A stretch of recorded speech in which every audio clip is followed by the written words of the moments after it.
And what was I just had one more point I was going to say. It was, I can't remember. Anyway, but I just want to say, as we pretty much cut it in at any point, I just want to say welcome to the podcast. It's a pleasure to have you on. The Tuckman, for everyone listening, the Tuckman. So, yeah. Bro, I don't even know where to start with this conversation because I was like super excited from the moment you said, yeah, I'd love to be a part of the podcast. So I think I would just like to say, how old are you? Whereabouts are you from? Maybe just a little intro like that for everyone listening. Yeah, see, I'm 24 years old. I'm from Dubbo. Dubbo. Yeah. So about 6-7 hours drive, Central West. Grew up there all my life. And I don't know, just a country boy in the big smoke trying to make it big. Yeah, bro. Okay, to be honest, I can see the Dubbo in you. I can see it, bro. That's hectic. I feel like I tell people that and they go, yeah, checks off. Right, you know what, my mate, you might, Dubbo's a small enough place, but it's a big enough place. Do you know the Humphrey family, the Humphreys? There's Lachlan Humphreys and Lara Humphreys. You know Lockie Humphreys? Yeah, right. He's actually done the podcast. Yeah, he's done the pod, yeah. Are you kidding me? I've known him I'm 26, so I've known him for 26 years. Oh, he's 25, so maybe 25 years. Yeah, we're mates. That's crazy. Yeah, that is crazy. Small world, bro. Yeah, Dubbo's like, it's the city of the country, you know, everyone knows someone from Dubbo. Yeah. So that's mad. So when did you leave Dubbo? When did you leave there? I left straight after high school. Okay, so, nice. Finished year 12 and I was like, I want to get out of here. Lived here my whole life. And I, when I finished, when I was in year 12, I was dead set on going to uni. Yeah. But I think it was a case of you know, when you're in year 12 or a school and they just shoving down your throat that you got to go to uni, you got to go get your ATAR and go off. I sort of fell into that real hard. Yeah. And obviously that's the path for some people, but for me, I kind of just forced myself into it. Yeah. So I was like, bugger it, went straight to uni after high school and ended up going to the University of Wollongong. Which was a mad experience. It was really cool. Nice. I stayed on campus. Did you move to Wollongong? You stayed there. You're saying you stayed there. That's cool. I'm pretty sure Lockie did this from Dubbo as well. He did the same thing. He moved down to Newcastle. Yeah. Seems like everyone's moving out of Dubbo at a certain age, but you know what? Newy is Dubbo. Everyone's going back to Dubbo at some point, bro. I'll be back there. Yeah. My mum lived there, I think, for maybe 18 years or something like that, and then she moved, and I think today she wants to move back. You know what I mean? She still wants to go back there. I think, honestly, my retirement goal is to go back out of Dubbo. Yeah. Drink beers with my dad. Yeah, what a spot, bro. It's actually mad. I've gone down there every holidays up until maybe 15, I reckon. I spent time in Dubbo, and bro, it's a place. The skate park there, I love the skate park. Oh, dude. I used to be a big scooter head back in the day, and I didn't realise how good we had it. Our skate park's goated. There's the full around the world one, bro, you know? What is that? It's a full pipe there. Speaking of scooters, I actually just recently went and bought a scooter again, maybe 2 weeks ago, I think it was. I bought a scooter. I was like, I'm going to go do a backflip at the skate park. That's my goal. I went there on my scooter. I said, I'm not even going to go up the ramp, let alone down the ramp. Dude, it's not for real. Yeah. When I was younger, 14, my goal, my life goal was to get sponsored. Yeah. By a scooter company. Yeah. And that was the job that I wanted to do when I was younger. But I was so uncoordinated. And all my mates were so much better than me, but, I was trying. Bro, you know the rumours when you're younger at the skate park and it's like, all I have to do is land a double tail whip and I'll get sponsored. You know? It's who came up with that? Where did that come from? I couldn't even do a single tail whip. It's same with skateboards. I remember kids would be like, all I have to do is a kickflip and a heel flip. I'm going to get sponsored. I remember thinking, that is so cool. And now I'm thinking, who told you that? You're 8. Yeah, every kid at Dubbo Skate Park was sponsored, I reckon. Yeah, I think so too. Yeah, okay, well that's cool, bro. So you've grown up in a nice country town, it kind of explains the mullet, you got the Aussie look, dude, you got the deep voice, things are starting to make sense. You moved to Wollongong to do uni and you said you didn't like it, it wasn't for you? Honestly, first year it was really good. So I was doing economics and international studies.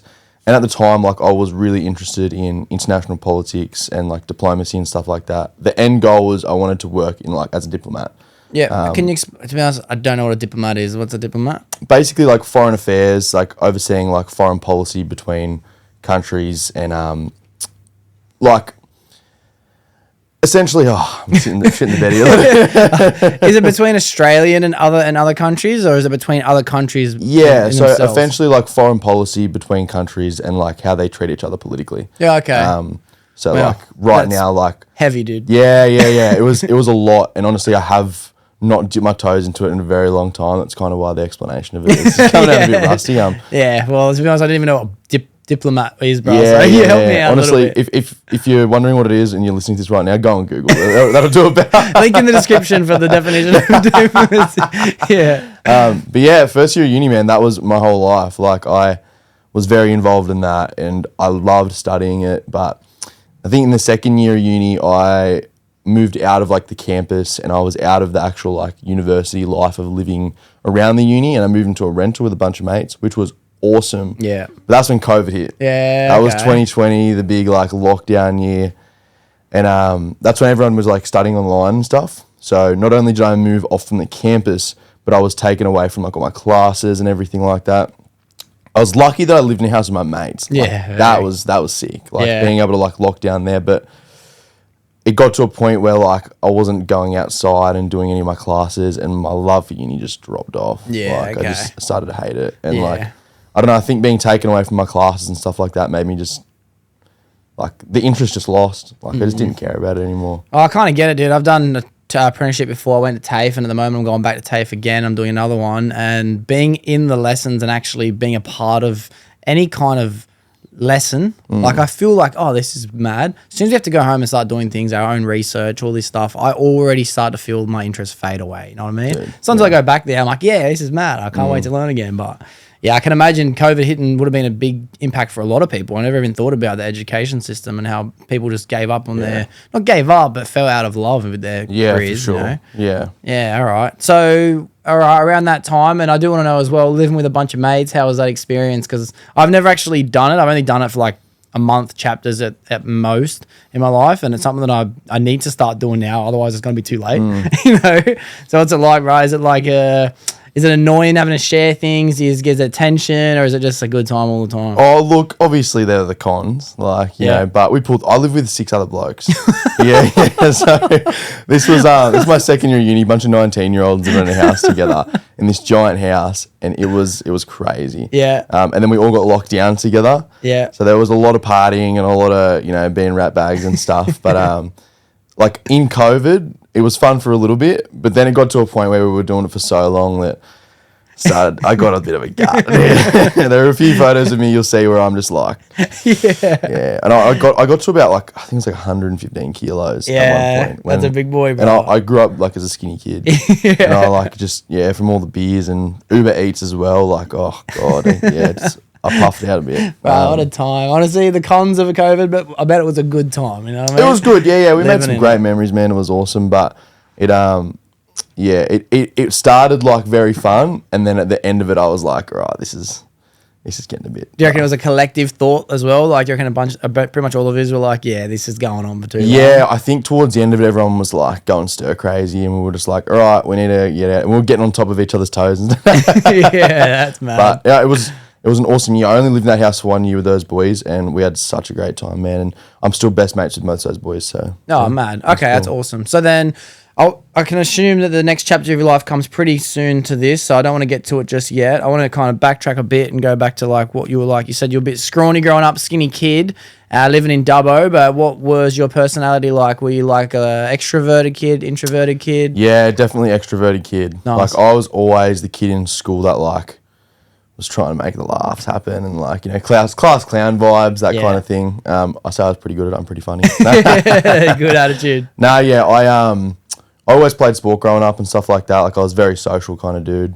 I played footy all my life. I wasn't very good at it. I always got chucked on the wing kind of vibe. But yeah, like I loved footy, wrestling, loved hanging out with mates. I was a pretty normal kid, man. Like I wasn't very out there. So to be where I am now is like very contrasting, you know? It's different, bro. It's different. Like it's that you're definitely the first person I've ever spoken to who does this topic of, you know, the career or hobby or passion or interest or whatever it is that you want to call it, but it's kind of all of the above, you know what I mean? Yeah. So from uni, when you realized you weren't liking it anymore and you lost your passion for it, did you pretty much get straight into what you're doing now, or was there a little bit of an off season?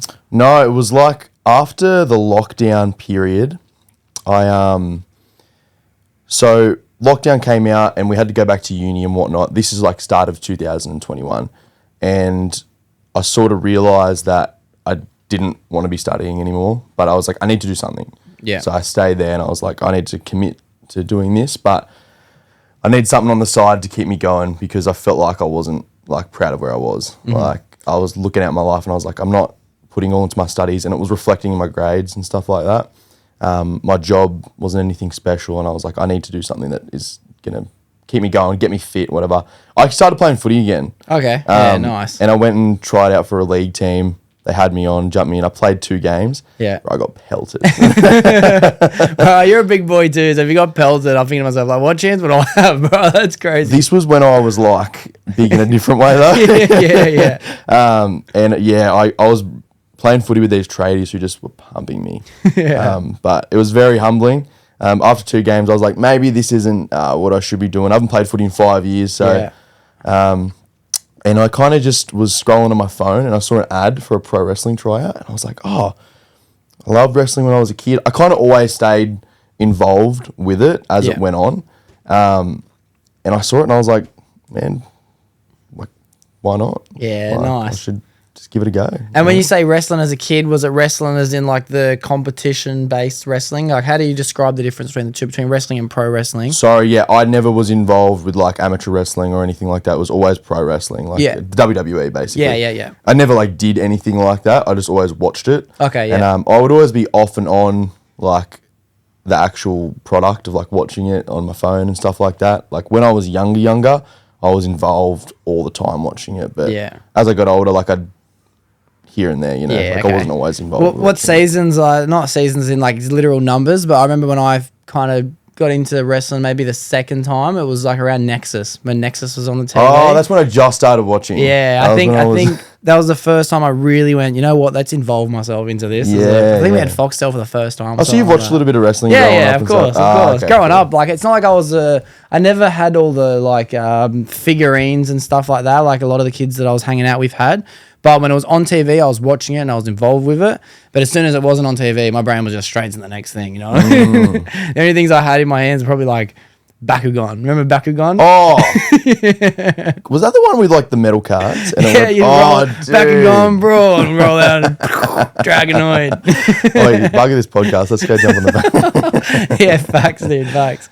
Okay, so you watched it growing up and then you seen the ad and you were like, damn, like, that's cool. Let's give it a go. Yeah, man. I just thought like I'm not really doing anything in my life right now. Like I was, but nothing that I was super like proud of. And I thought, let's do this. It seems cool. Yeah, nice. And like it was supposed to be a hobby.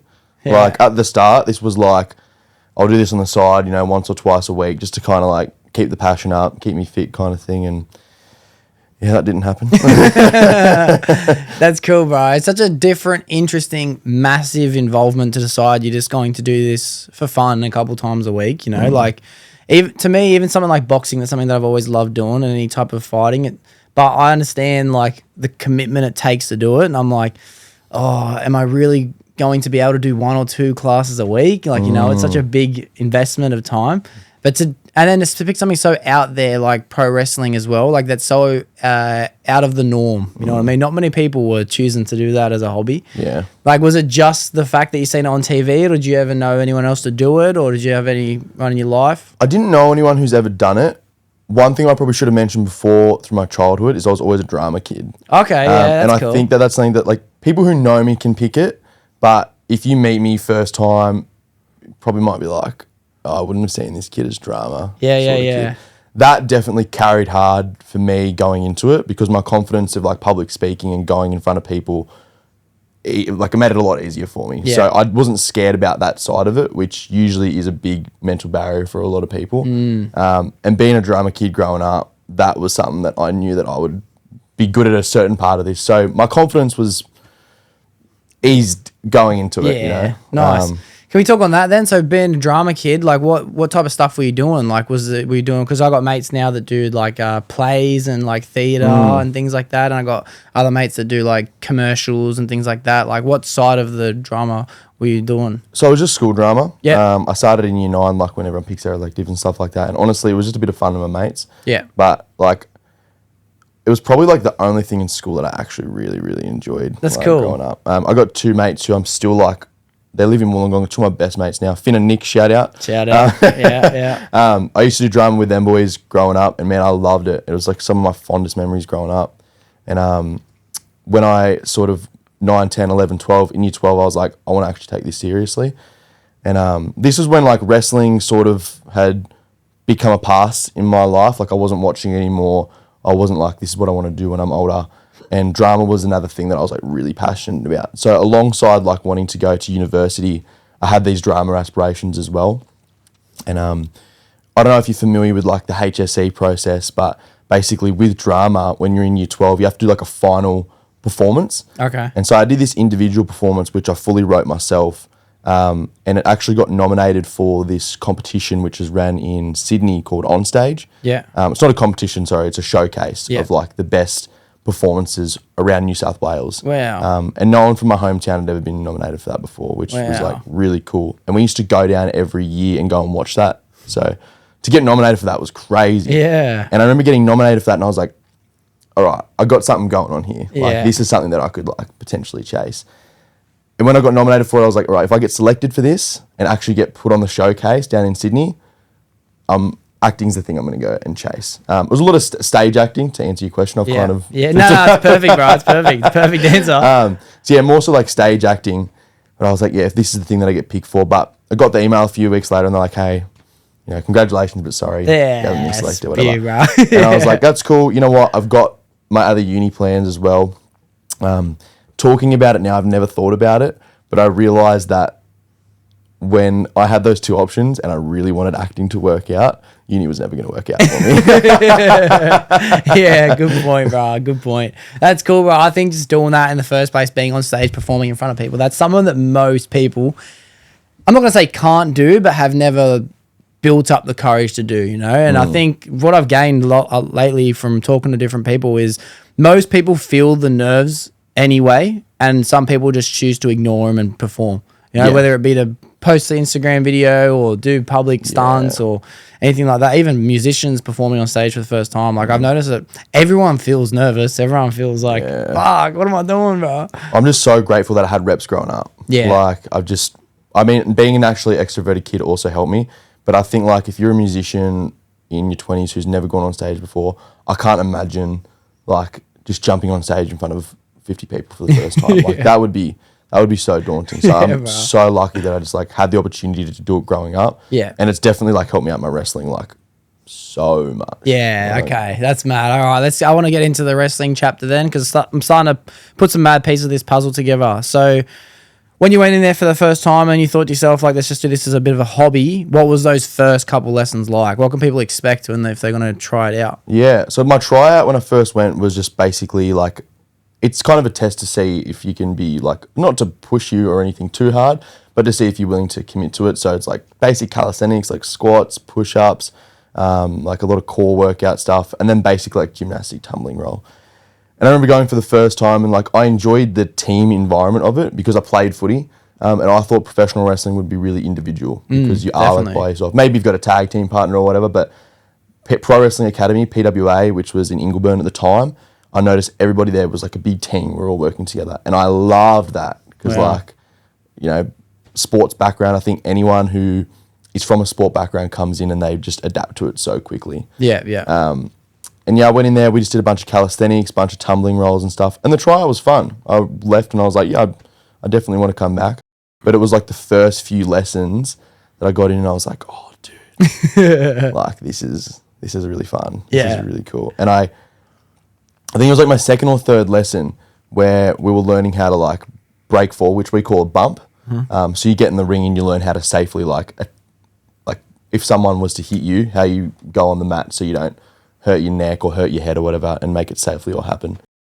And I remember the first time that I did it successfully and I've never felt like that in my entire life. Wow, like, that's sick. It was crazy. That's sick. You just G'd me up. I just imagined today. Yeah, legit. And I remember walking out of the ring and like going to my bag to grab a drink of water and I was like, oh wow, that was crazy. That was crazy. And I was catching the train at the time from Wollongong to get to Ingleburn. Wow. And I remember, it was a trek. Wow. It was a big trek. It was like, because there was no direct line, so I'd have to go all the way up to Walleye Creek and come back down. So it was about 2.5 hours there and then back.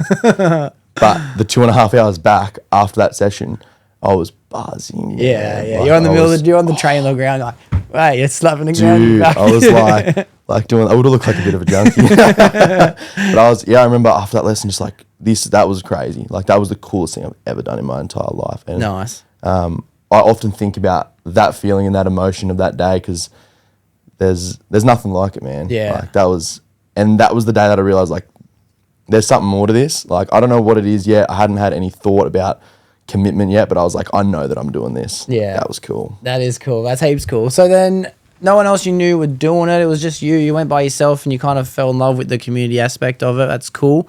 Because I definitely imagined it to be a very, very solo activity, you know, pro wrestling, because most sports kind of are, you know. I've never played any team sport. I don't know what it's like to be a part of a team, but anything I've ever done, whether it be scooters, skateboards, boxing, parkour, trampolines, everything I've ever done is on my ones, you know. Yeah. But being in the gym, even though you're the only person fighting, you train with the crew and that's your family when you're there, you know. You 100%. spend all your time there. So in a sport like this, do these things run every day? Is it once a week? How many lessons are there?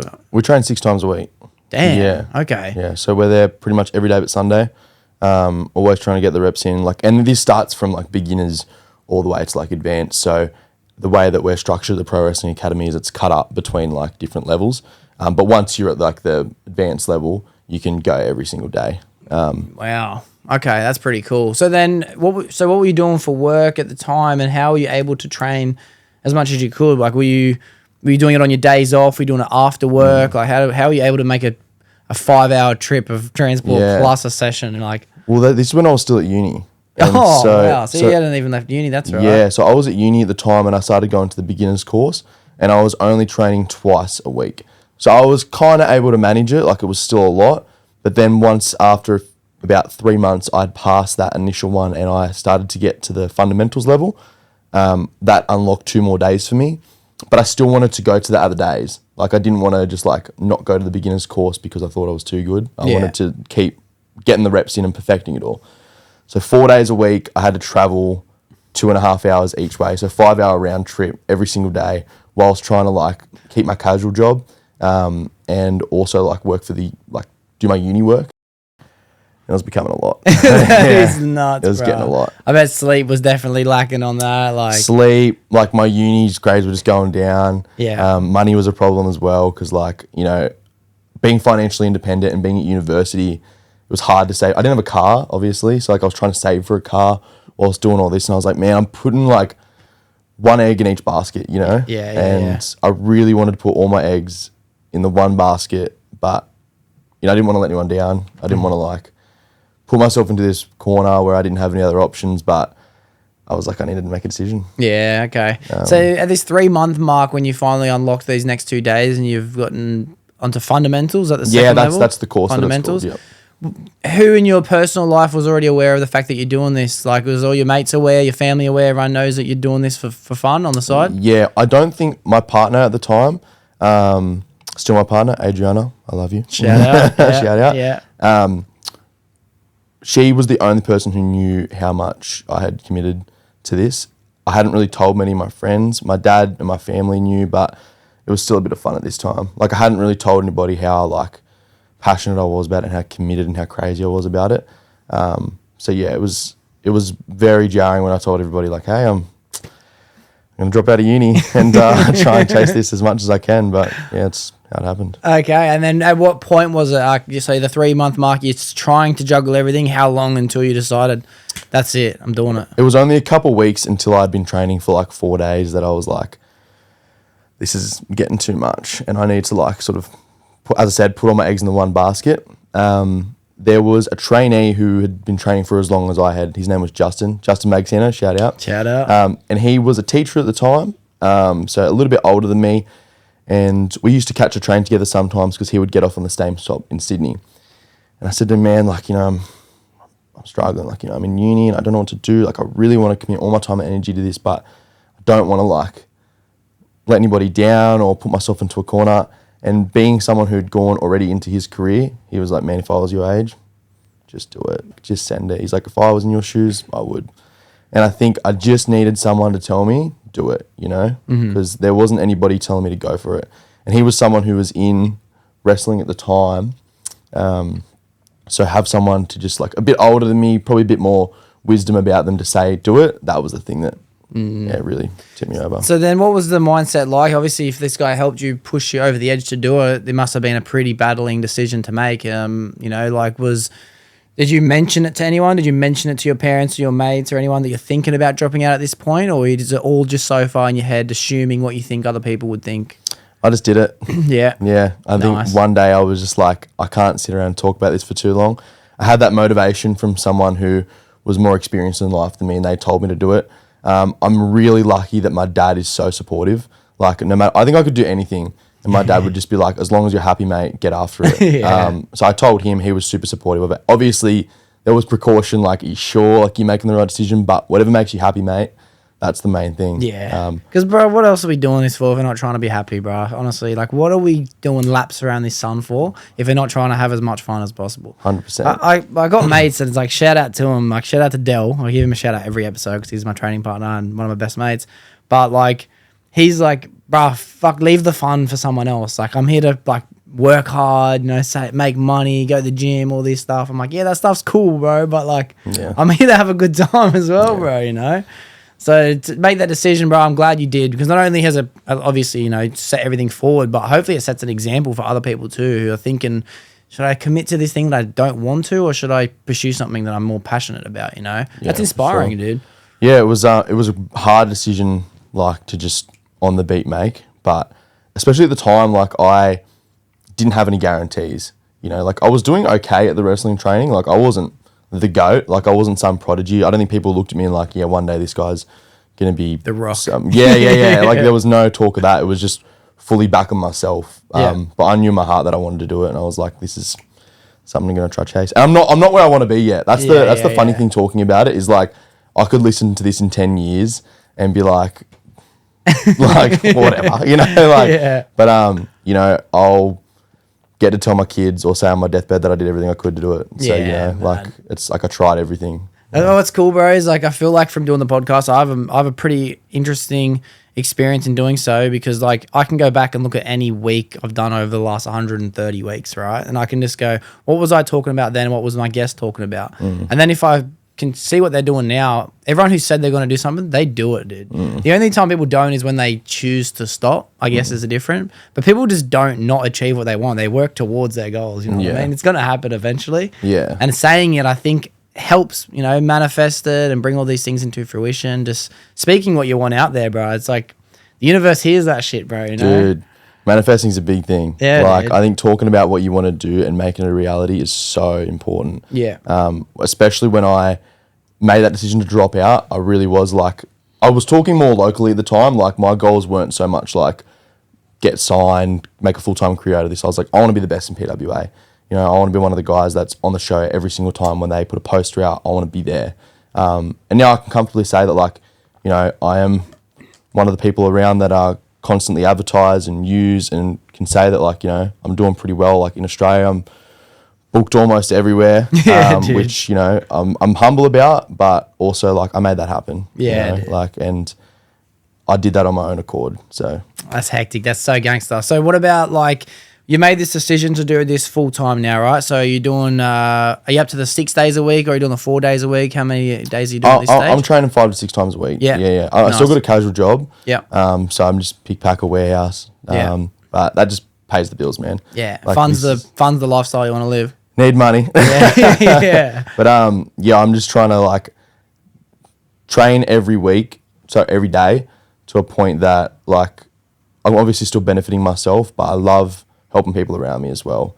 So people who come through that, maybe in a position that I was in, I'm not saying, hey man, drop out of uni, do all this stuff. But leave your missus, quit your job. Yeah. But I love, like, just inspiring other people around me as well. So how long ago was this decision? How long ago was this? So I'm aware. 2021. Yeah. So about April 2021 was when I was like, nice. So we're going on 4 years then, aren't we? Going on 4 years. Yeah. Just about 4 years. Gosh, you would have got some XP in these last 4 years, bro. That's crazy. I've kind of thought in my head, because I've only recently come into your social media and things like this, that it might have been like in the last 12 months even, you know what I mean? Because I've only seen posts more recently. But that's awesome to know. So then what about this first time being in front of a crowd? Like how long into training does something like that happen? I think most people can expect about a year is like how long you would roughly train for. It's so different depending on the person. Some probably people, the school and probably the location, everything would be different. Eh? I think like with our school, if you're super athletic and super charismatic, happen in no time. You know, Yeah. some people aren't as athletic. Some people may lack on the charisma side of things. I think the thing that I've seen though from being there for 4 years now is that anybody can do it with enough commitment. Yeah. Like, and if you're passionate enough about it, you can make it happen. There are certain limitations with some people who can't do it, but I think that most of the time, if people are committed enough, they'll make it happen. Yeah. I tend to avoid the exception to the rule in everything that I say. There's always going to be outliers. There's always going to be rare occasions. Like you say, people are born with 10 fingers and 10 toes, but it's like technically they're not, you know what I mean? Some people are born with less and more. But I think to say something like anyone can do it is a pretty fair statement, you know, if people are committed to doing it. And then if you're doing it for 12 months before that, in this training time, like obviously you're learning how to safely land and perform the tumbles and all these things. And is there any like exercises and like weightlifting or anything like that involved or anything? You got to be going to the gym. Yeah. You know, like I think the way that you physically present yourself as an athlete is super important. Gone to the days of like needed to be on the roids and like looking like you're 150 kilos shredded, you know. But you do need to look like an athlete, and that also obviously translates into the fact that you are an athlete and you present it as one, because we've got to take care of each other and also not drop each other on our heads and stuff like that. We're all going to work on Monday, you know, that kind of thing. So while there is the physical training of wrestling training, there's also like going to the gym and staying in shape, which I think actually can be harder than the actual wrestling training, because the wrestling training, there's a community and you have fun and, you know, you're wrestling. Like it's awesome. You know, it's easy to get addicted to that, but sometimes people can find it hard to stay committed to the gym and their diet because it's obviously not as fun. And if you haven't got experience in that, it's difficult. Yeah, and then you're on your ones again. Netflix is right there. You know what I mean? The fridge is right there. Yeah, bro. Yeah. I think I'd struggle with that the most out of everything, bro. I always commit to a diet and like, it's gone within like 2 weeks, dude. I'll go like 2 weeks without one, 2 days with one, 2 weeks without one, you know? Like, I've just jumped on my first coach like this week.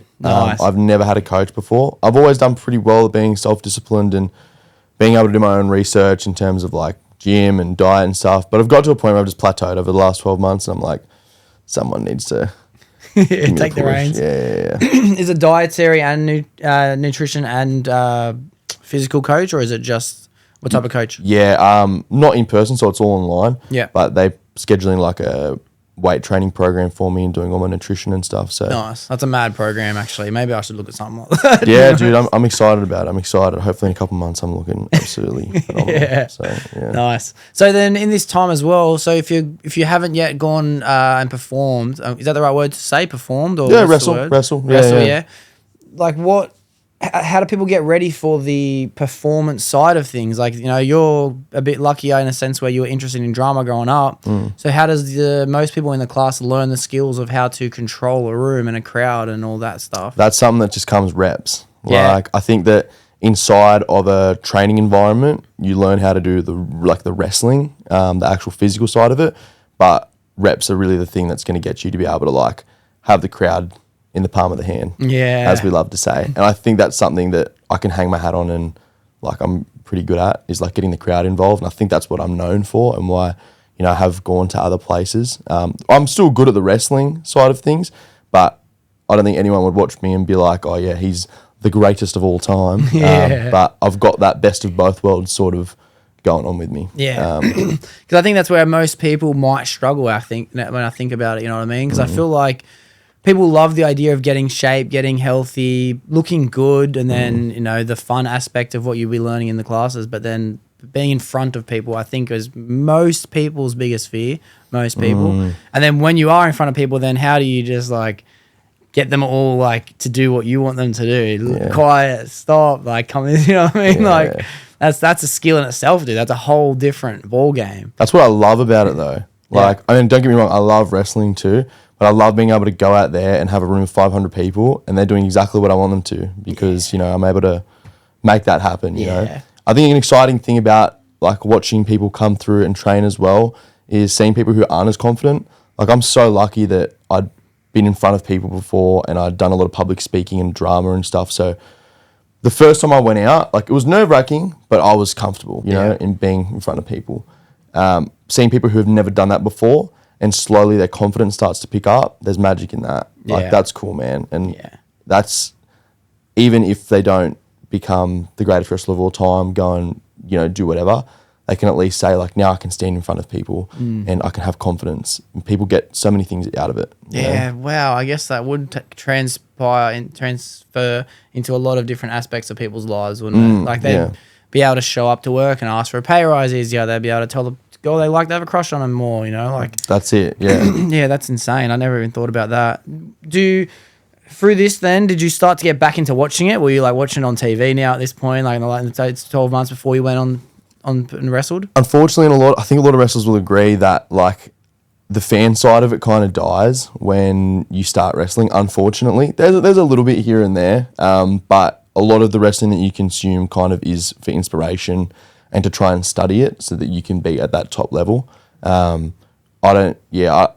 Unfortunately, that's just the case it is. Like I did watch it more. I watched a lot more wrestling, but a lot of it was like, all right, how did they do that? Or how did they make the crowd do that? Or how did they, you know, watching the actual technical side of it to try and perfect it at that level. Yeah, I think that's pretty cool, bro. I think like to watch it now as an analyzer instead of just a consumer, you know what I mean? Like that's sick. And I feel like most people that are really heavily involved in their sport, whether it be soccer or football or boxing or UFC, people that I've had on the podcast that do fighting like for their full-time MMA, they watch the UFC and they're just like, oh, why did he do that? Oh, let's see. Oh, maybe I'll do that.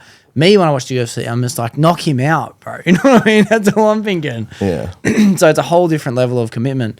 So then explain me then this first time being in front of a crowd. What was that feeling like? Did you have to, and maybe I'm getting too ahead of myself. I want to try and make this easy for everyone who listens as well. But when you're preparing for this first show, right, are you rehearsing the entire thing? Like, are you rehearsing like for like a month? This is the performance we're going to do, or does everyone kind of have their own things and you kind of like do what you're good at? How does it work?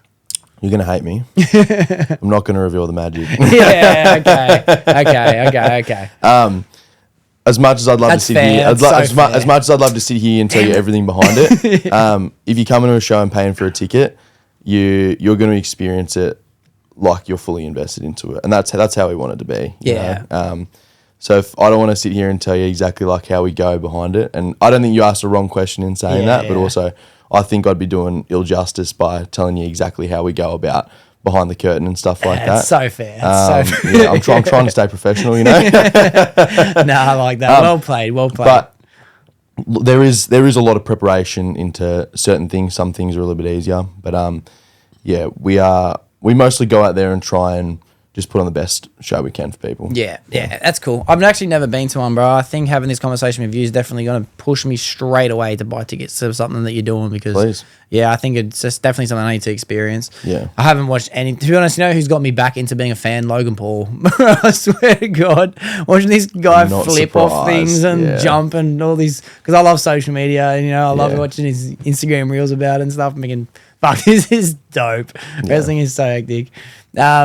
The people that you are with in training, like, are most people doing it longer than you, or do you find that most people come and give it a go and then don't come back? Like, what are the classes like? I'm in like the middle ground now, where like there are a lot of people who've been wrestling longer than me, but there are a lot of people who like are a lot newer than me as well. And you know, people do come to the tryout and a lot stick around, but for the full tenure process of like end up becoming a wrestler, I'd say like maybe 1, 2, or 3 every tryout. Like it really depends. We're getting some massive tryouts now, man. It's awesome. Yeah.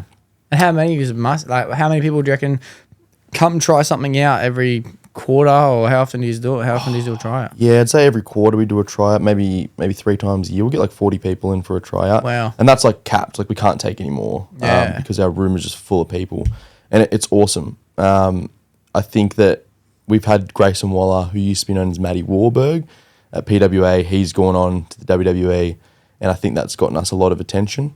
Wow. But also, even before that, Pro Wrestling Australia was quite well known around, and we were getting big tryout numbers and stuff like that. So That's another question then, because I don't know how big this world is, bro. You're the first entry I've had into the door to speak to anyone for it. So, like, how often are these events taking place, like, around Australia? I've never even seen an ad. I got to be real with you. Yeah. I think it's definitely like if you're invested or involved in any way, that's when you'll start getting all the algorithm will stuff. show But, you, yeah. Man, I'm wrestling every weekend. Yeah. Like it's crazy. When I first started, there wasn't that many shows, but just in this last 2 years, like every weekend I'm wrestling, man. It's awesome. And it's been a big reason why I've been able to progress at the rate that I have, fortunately.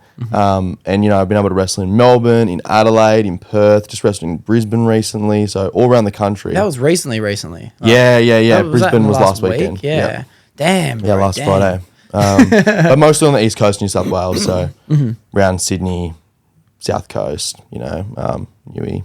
Damn, bro. That's crazy. So what's it like then being an individual? So this is what it's like as a community and what it's like being a part of a team and what the environment's like. But as an individual, to present yourself as an entertainer, do you... how much of a character do you think is important to create for people to become a fan of? You know what I mean? Like, are you just being 100% the same guy that wakes up out of bed in the morning? Or are you showing up as not a character, as in like something fake, but more like exaggerated enthusiast, you know? I think, like, the Tuckman is me, man. Like, I think, like, obviously dialed up a little bit, but I don't feel like I'm ever going out there and putting on a persona. Like, yeah, that's a good word, persona. Yeah, like I'm not being fake. Like I love having fun, man. I love like hanging out with my mates. I'm a young Aussie kid, like just going out there having a crack. Like I think if anybody was going out there and really putting on a persona, people would not be able to be invested into it and wouldn't watch it for what it is. And I think that the people who gravitate and pull people in the most are the people who are just themselves, you know? Obviously like we have to turn on a little bit more. Yeah. But I'm not anything fake. I'm not trying to put on a show. Yeah. Like, There's no like accent. There's no fucking like this is my fake story. There's none of that stuff. Yeah. Not at all. But the exaggerated energy boost is such a normal thing that even people who make videos, like when I did my video this morning, what's up Instagram? I can do better than that. What's up Instagram? You know what I mean? Social media is so jarring in that way because like at a show, my energy's there and I see people getting energy. So like we feed off each other. Like I'll see crowd, they'll give me the energy and then I'll give it back to them and they'll bring it up even more. But then I'm sitting at home and I've got to put my phone and it's like the content recently, that's been like, damn, this is like a lot harder than just going out there and really? Yeah. That's very interesting, bro. You find that to be harder. And because I've only recently become in contact with your social media, have you always been making these posts like, this is me? Have you always been making posts like, this is my, you know, went to uni, like this is what I'm traveling around, things like this? Yeah, I only started this year. Yeah, okay. So this year my big goal was like I want to push my social media and like put myself out there. Just because in Australia, I don't think that, obviously like you've never heard of Australian wrestling before until you saw me. And that is like really cool because that's my goal. Like I want to use my social media to be able to put not just myself, but Australian wrestling out there. I think that there are so many people who don't know that Australian wrestling exists, but the thing is, every time someone walks into one of our shows or watches something, they always walk out and go, man, that was the best thing ever. Like, I can't believe that I haven't watched this before. I haven't seen this. Like, it's this hidden gem, you know? And I want to use my social media to be able to go, people like, Australian wrestling exists. Yeah. Like, what the hell? Yeah. Like, obviously there are personal goals with my social media, but I was like, I'm going to try and share my authentic story so that people like try and pay attention to this. Because we have a world-class product going on, but obviously we just don't have the attention yet. So we're really trying to, and I want to be able to pitch in my part because there are people who have built Australian wrestling to what it is now who have sacrificed so much. So if I can put in that extra work in my own time to try and make it happen for what we do, that helps a lot. That's beautiful, dude. That's mad. So then let's just say, and I'm going to use this as my only comparison. So let's say you got like the WWE on TV. It feels like there's a bit of a storyline arc that you kind of watch with every individual member who participates. Is there a similar thing happening here, or is that only what it is because it's a TV show? You know, is there a similar thing happening in what you do? We do try and keep like a story arc in a lot of our shows together. Obviously, we do have fans that attend every show, but it is a little bit different to TV because we need to present ourselves like no one's ever seen us before. So it is a little bit more broad in that sense that we're not just going out there and having these niche story arcs in every single part of our show, but they are sprinkled throughout so people can go, oh, this has been something that's going on. And we obviously use social media. My stomach, I'm so excited hearing this. Sorry, bro. It's so cool. Keep going. Yeah, just recently, PWA, I'll use an example. One of my good mates, Jessica Troy, she's the PWA heavyweight champion. Her best friend, Charlie Evans, just like turned on her. Yeah. Like out of nowhere. That's hectic. Dog act. Yeah.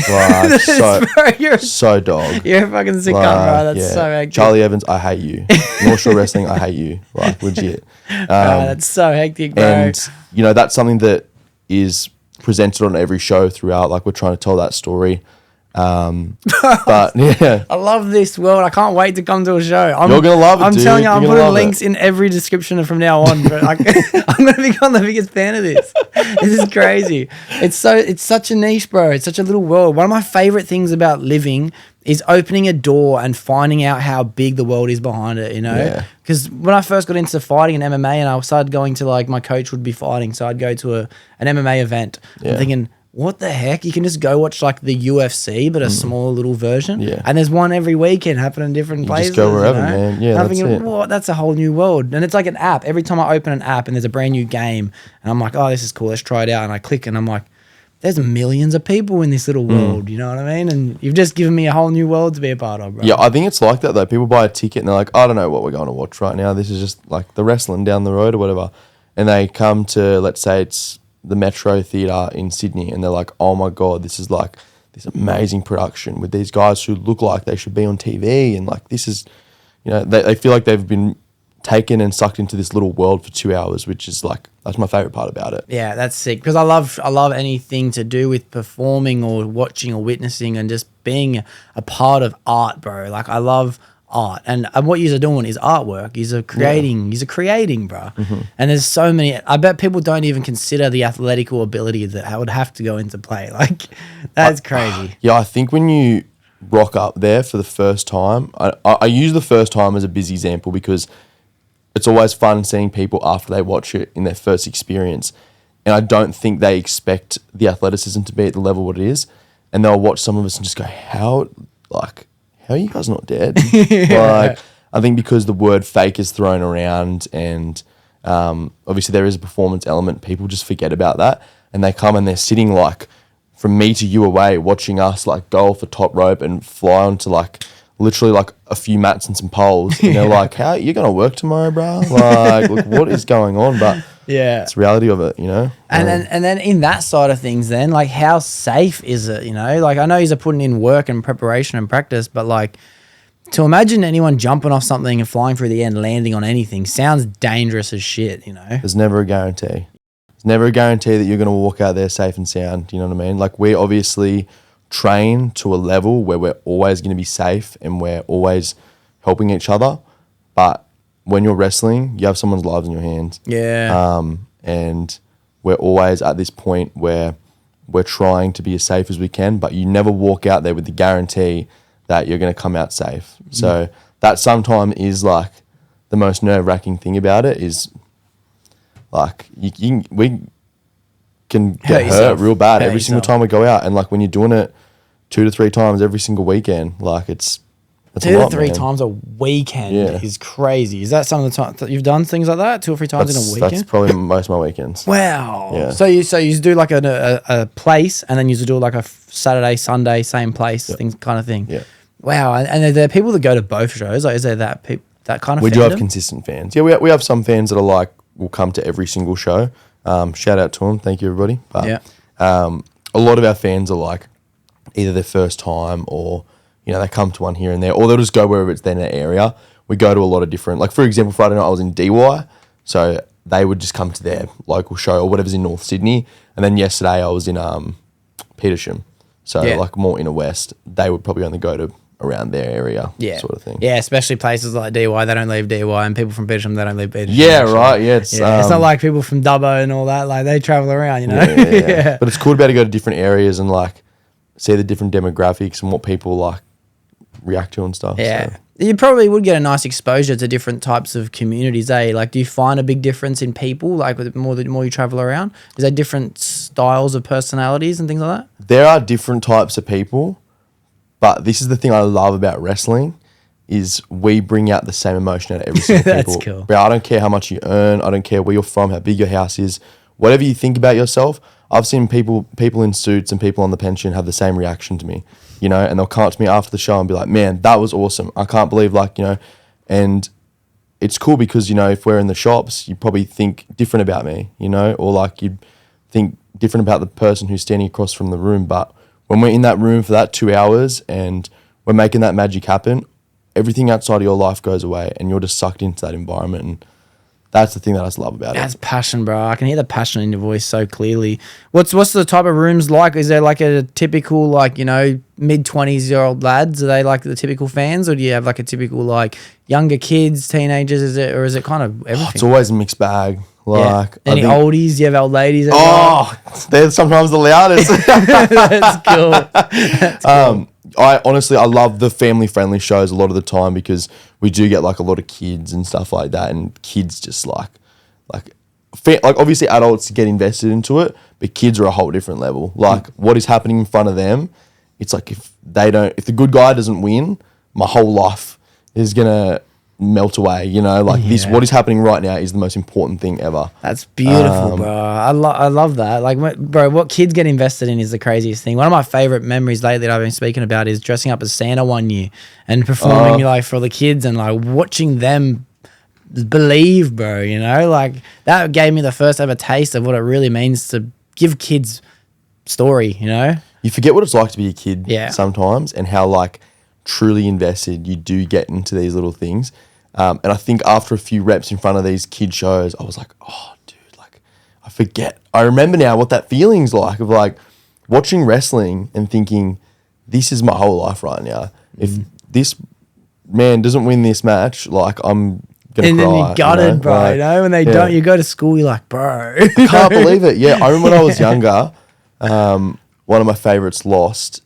And I put myself in my cupboard and I was crying. And my dad would come get me and be like, come on, mate. Like, get over it kind of thing. But it's real. Like, kids get, like, really emotionally invested and it's awesome. And being able to, like, go after a show, like, putting the best possible thing on for them and seeing the light in their face is, like, that's cool. That is awesome. I noticed that you had a bit of not like a hesitation in your voice, but I kind of felt a little bit of a word when you said the word fake. When people say it's fake, like I'm not saying you took offense to it, but I can imagine that might come across offensive by the way that came across. Like, how does it feel when people say things like that? You know, like, oh, wrestling is fake, because I think they might just not, maybe they might be uneducated, or maybe they're just describing it the wrong way. You know what I mean? Like, how does that feel? I don't get, like, offended by that because I don't think anyone means like ill intention by it whatsoever.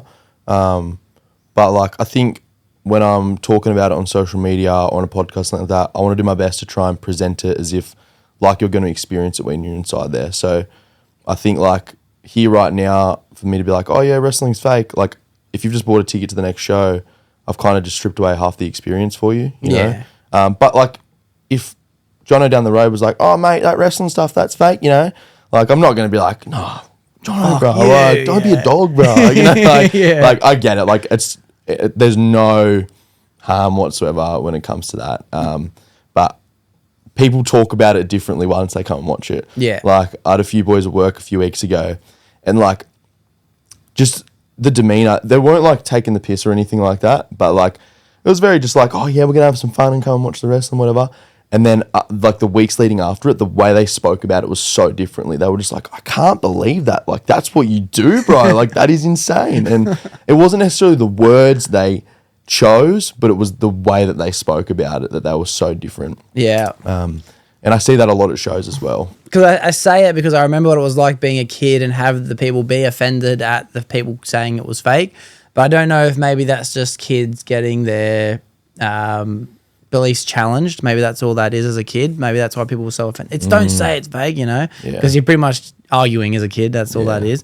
But I'm glad you bring that up, because the next thing I wanted to ask you was like, what's it like, and have you bring many people from your personal life to your shows and experience that? Yeah, I'm really proud of like what I do with it. So I always try and get people to come to shows. I'm really fortunate once a year I get to go back to Dubbo and wrestle at the Dubbo RSL. Mad. Which is mad because that's where I used to go as a kid and watch those shows. So very sentimental for me. But all my mates, even my mates who live in Newey and Wollongong, they'll come and travel back for the Dubbo show, and like it's kind of a big reunion sort of thing. But also like I do shows in Wollongong sometimes, some in Newey, and my mates will get around it, come have a good time, which is sick. And yeah, I always got mates and stuff coming to watch. Yeah.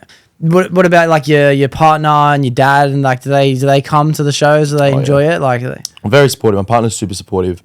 She always gets around the wrestling, like, and she's always trying to help me, like, you know, time manage and stuff like that. She's my biggest supporter. Mad. And my dad, probably my number one fan. Mad. 100%. He came down in April to Sydney just to watch me wrestle, which, you know, Dubbo, taking time out of your full-time job is a pretty big commitment.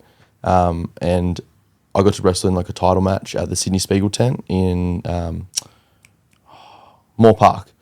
And yeah, to be able to like, especially because a few years ago I didn't feel very proud of who I was, and not my family had any expectations for me, but there was this like few months to a year where I was like, I don't feel like I could go back home, and my family's like, man, he's doing something with his life. And to fast forward and be in that moment and be like, now I'm going out there and I'm performing in front of my dad, and he's posting on Facebook and telling all his friends about like, hey, my kid's doing this, like this is awesome. That's like, that was a moment that was crazy cool. Yeah, that is crazy cool, bro. So many people feel that feeling though. So many people don't feel like they're proud of where they're at. I don't think many people aren't proud of who they are unless they're dwelling too much on the bad things they've done. You know what I mean? Like, I think people get confused and they're not proud of where they're at because they might have had an expectation of where they thought they would be. So it's interesting to know that like you didn't even necessarily choose this and go, you know what, this is going to bring me all the passion and this is going to make me feel like I'm proud of who I'm going to be. You just picked something, dude, and you fell in love with it, you know? Like, I wonder how much, in your perspective, how much do you think is luck that you happened to find something that you became so passionate about, and how much do you think it's just because you decided to become really good at it that you fell in love with it? Definitely a bit of luck. Like that I just found wrestling and I one day was like, oh, like this is what I want to do, you know? I'm so grateful that just happened for me, and I saw that ad and I went and did that tryout, because if that didn't happen, I don't know where I would be.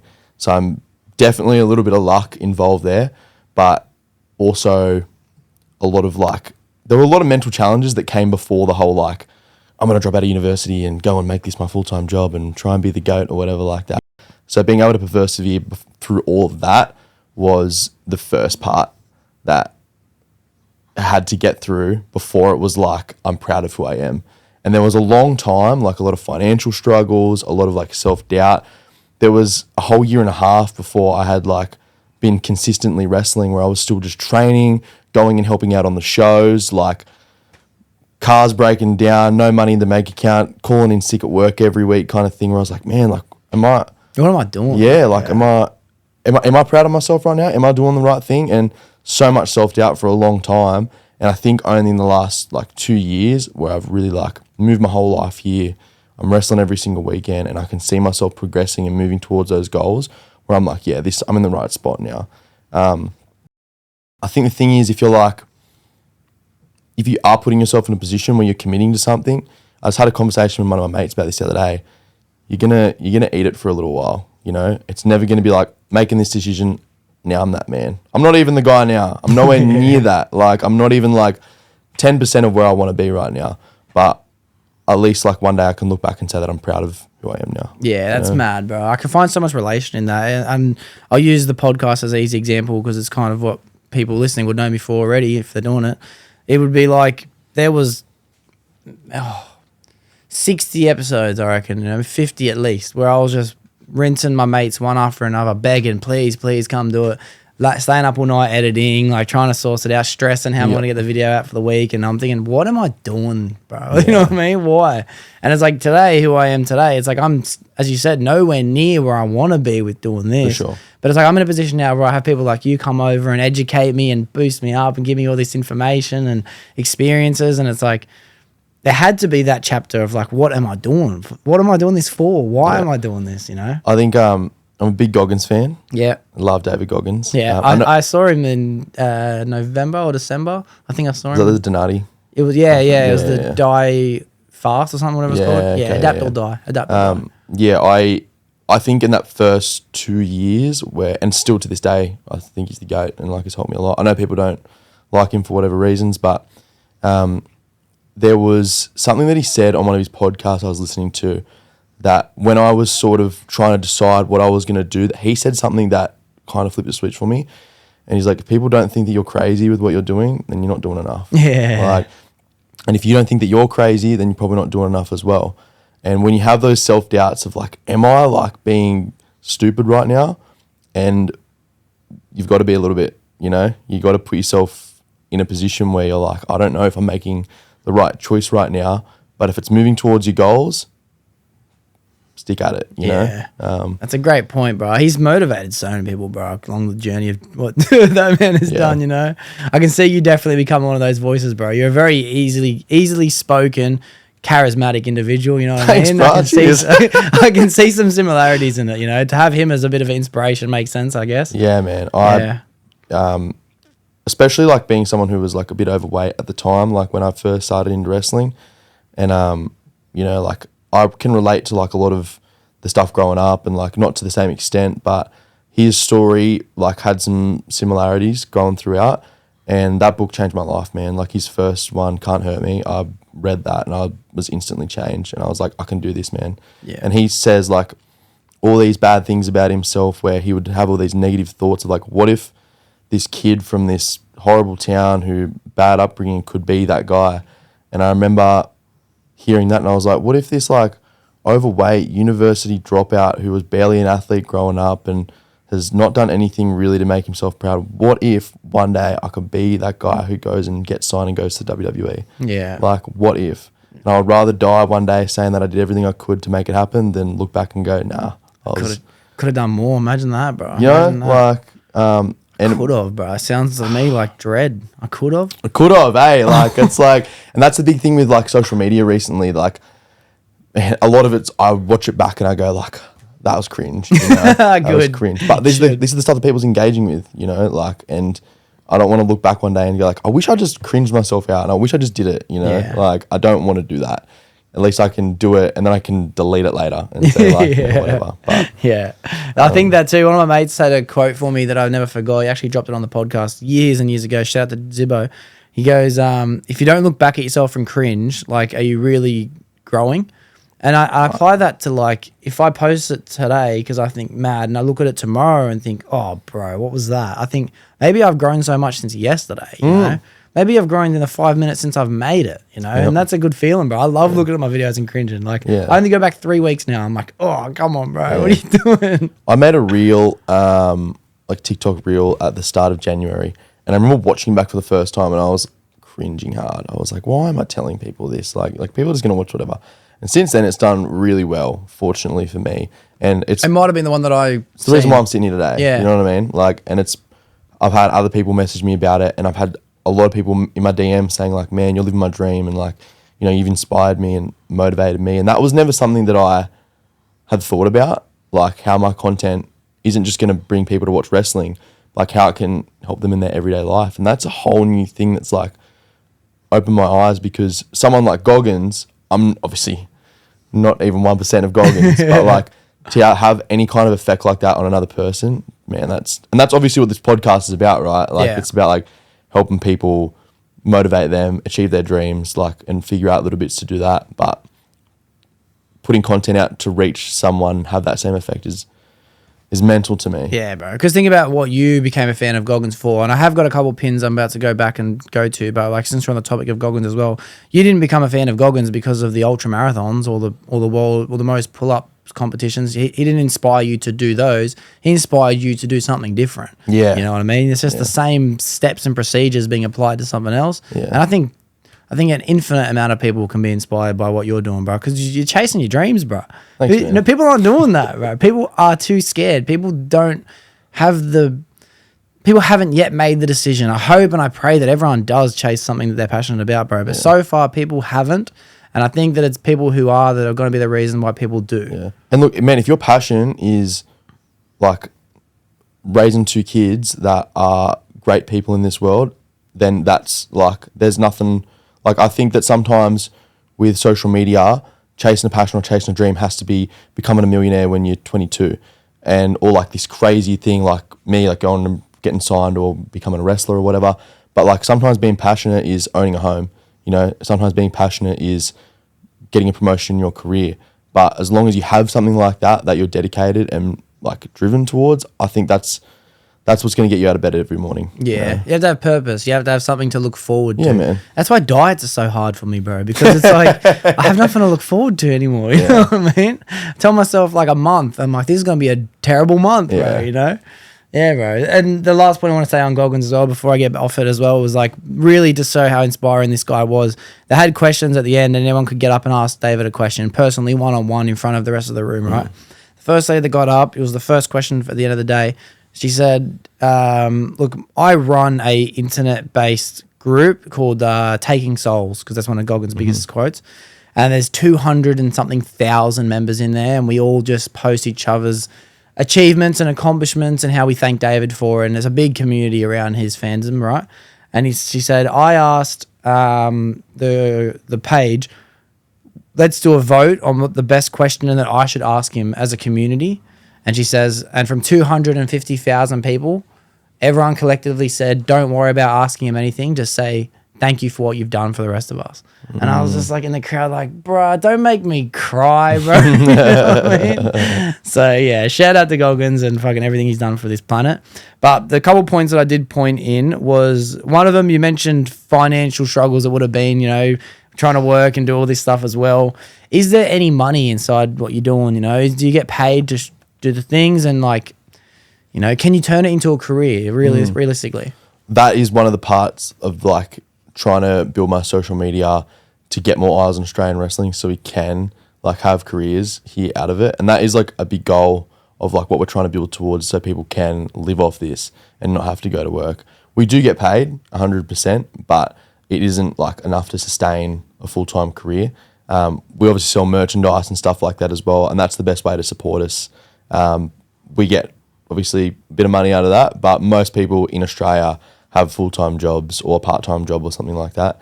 The US and UK and Japan and stuff are a little bit different. Obviously that's just population though, so they get to wrestle a little bit more often in front of some bigger crowds and stuff.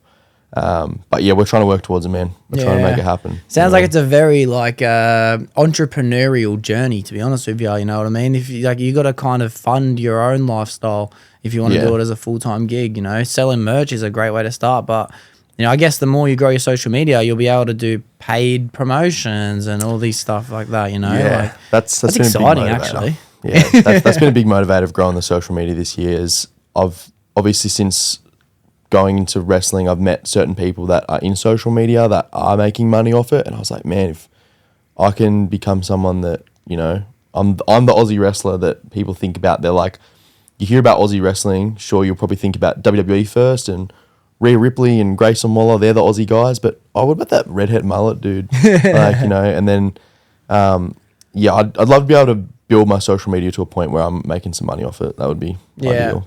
Dude, I think you've got the perfect personality for it, dude. I can see you on the news in the mornings giving a spiel about, you know, getting people to come to the shows and motivating people like that. I think they'd love things like that too. Like, you know what I mean? Like, social media is a great place, and I feel like everyone's diving their attention towards it. But for something so niche, I think that like mainstream media is also a great place to promote as well. You know, don't limit just to social media. I think that like anywhere people are watching a screen, bro, is a perfect place to put it. Yeah. The second point I put in my mind was like, you mentioned like I want to be one of the GOATs, and I want people to know me as the Aussie wrestler guy. Like, inside of your field, is there people who are known as like, you know, the best in the field? Is there people that people like, especially you know, do you look up to people and go, man, they're great, and do you think they have like a big fandom out what they're doing? Yeah, sure. Like, I guess like it really just depends on the levels that you're looking at.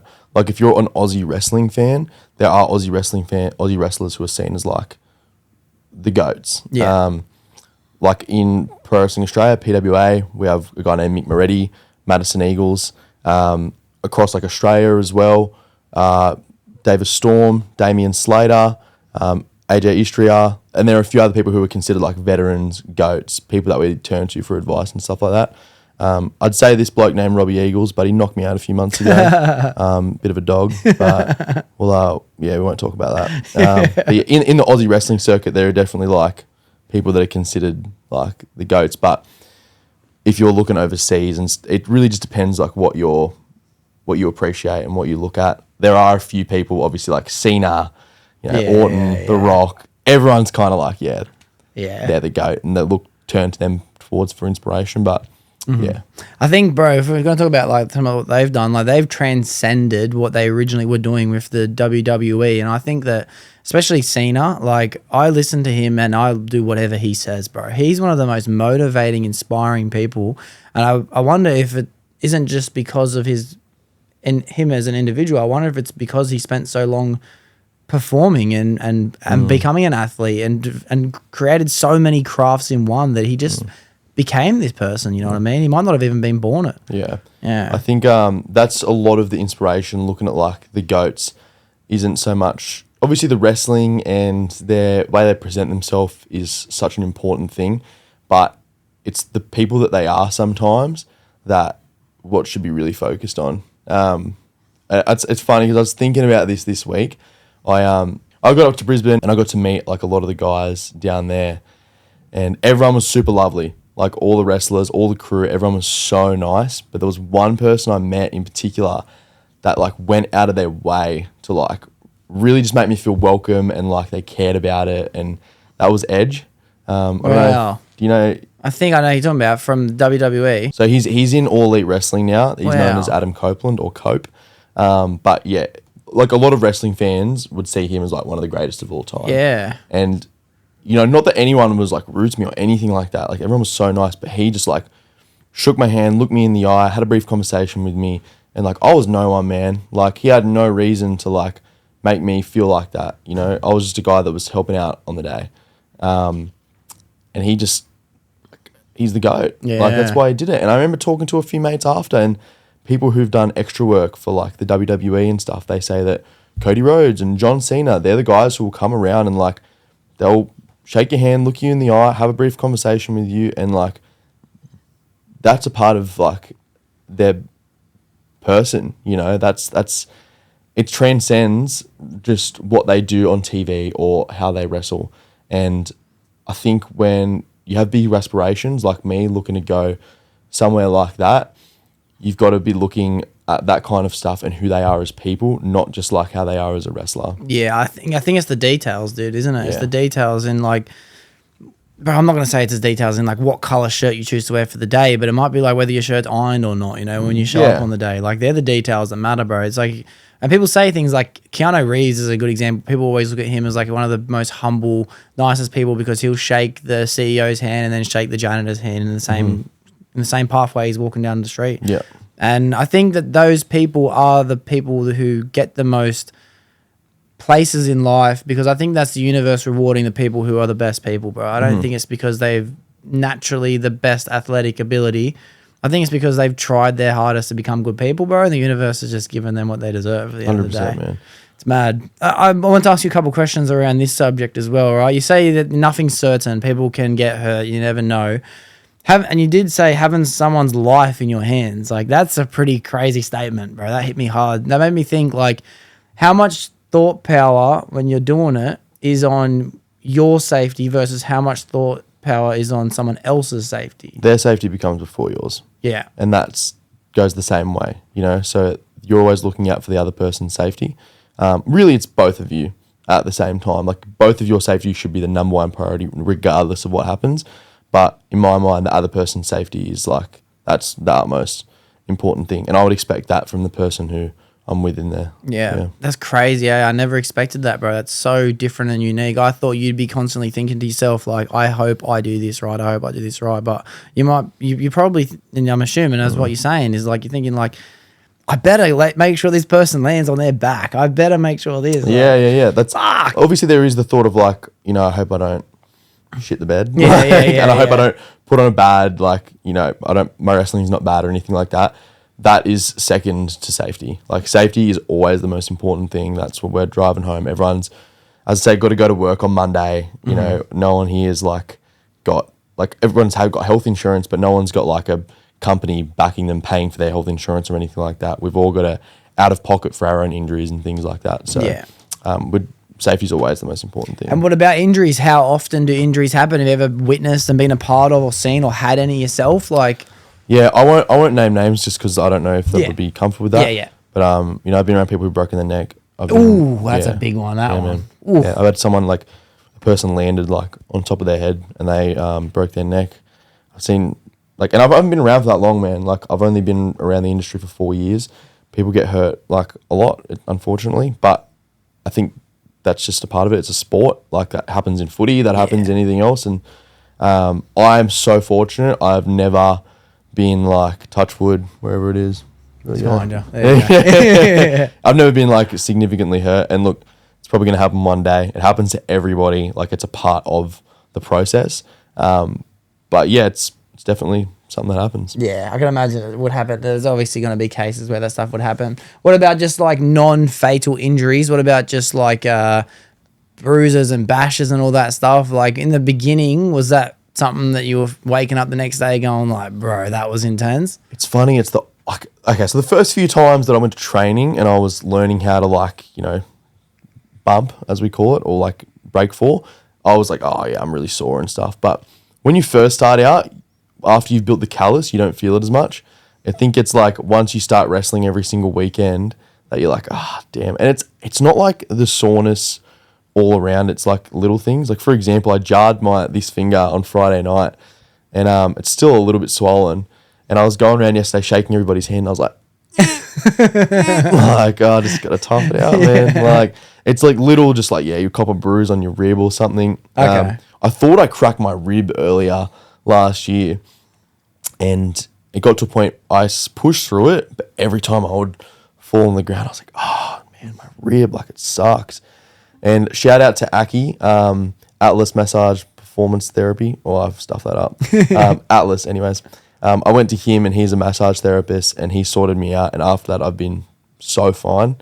And I'm glad that it wasn't a broken rib because that would have taken a lot longer to fix. Yeah. But yeah, there's a lot of like, you got to be cautious. Yeah. There's a lot of little injuries then. I thought you'd be waking up the next day like your whole body just, oh my gosh, you know what I mean, in one hit. How much things do you put into like recovery? Do you do much sauna? Do you do much ice baths? Do you do things like that?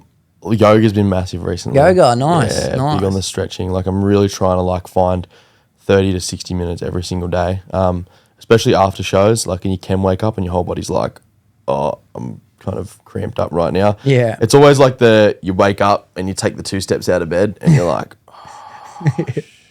yeah.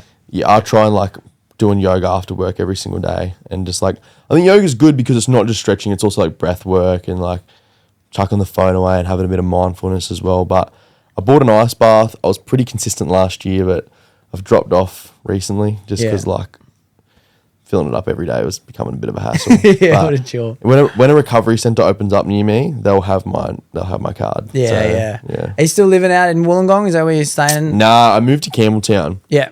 So I'm in around that area at the moment, just because it's a bit closer to where I train. So I wanted to put myself close to our academy, just so I can be there whenever I need to be and stuff. So yeah, nice. And who's there now? Is it you and your partner, or is it you and friends, or are you by on yourself? I live with a couple other wrestlers. Yeah. That's cool. Yeah, so that's what a powerful house that must be. That must be like so motivating. yeah, it's awesome, man.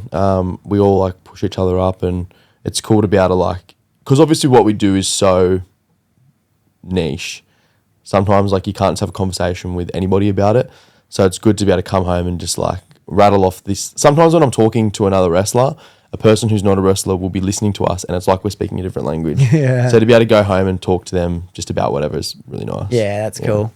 A lot of the rooms that you're in, are they like very alcohol fueled environments? Like when you're doing the shows, like, because I'm just speaking from any shows I've been a part of, whether it be comedy shows, music festivals, fighting events, like everyone's drinking, everyone's on it, everyone's having a good time. Yeah, it's a gig. You know, it's like going to a concert. So like, especially at 18 plus shows, people will come in to like, have a few drinks and just have a good time. Yeah. So, Do you ever get anyone rowdy enough to just like, want to be a part of the show? It's like sometimes people try and like be funny or like try and jump in the ring or whatever, but nothing too serious. Like I haven't had an altercation where someone's like gone over the top. Like if I had, I would be able to think about it right now. So I've been very fortunate where like might be a heckler or whatever, but I'm good enough. I'll shut them up. You know? Like, Nice.